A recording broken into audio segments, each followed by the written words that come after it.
Hello. Hello, আসসালামু আলাইকুম। শারমিন কবির বলছেন? জি। আজকে কি আপনি ডক্টর ইয়াসমিন সুলতানার কাছে চেক আপ করাতে গেছিলেন? জি। হলুদ রঙের কামিজ পরেছিলেন, হাতে একটা প্যাকেট ছিল। জি, কে বলছেন? জি, ওখানে কাউন্টারে একটা হ্যান্ডসাম ছেলের সাথে আপনার ঝগড়া হয়েছিল?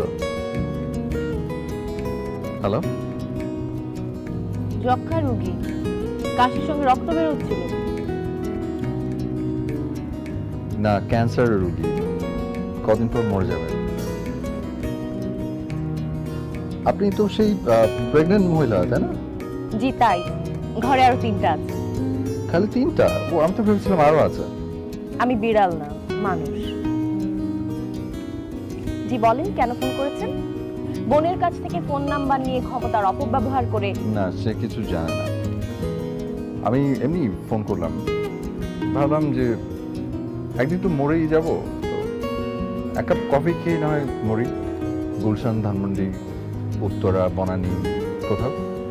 আমার হাজবেন্ডকে দেবো? হ্যাঁ, শিওর আই শুনছো? কোথায় তুমি? শিওর, মানে ওনাকে সাথে নিয়ে আসলে তো আরো ভালো হয়।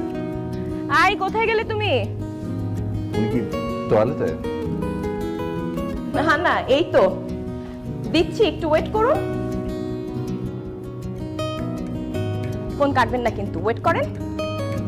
ওকে, করলাম। একজন মৃত্যু পথযাত্রীর শেষ ইচ্ছা অ্যাভয়েড করার জন্য এত নাটক করা কেন? কফি তো খেতে চেয়েছি, বিষ তো আর না। নিন কথা বলেন। হ্যালো, কে? জি, হ্যালো। জি, আমি আদিত্য। কোন আদিত্য? জি, আমি ওনার পরিচিত। তো ম্যাডামরে ফোন দেন কেন? Madam, hello. আপনার স্বামী যে কি সুন্দর করে কথা বলে, এত সম্মান করে আপনাকে।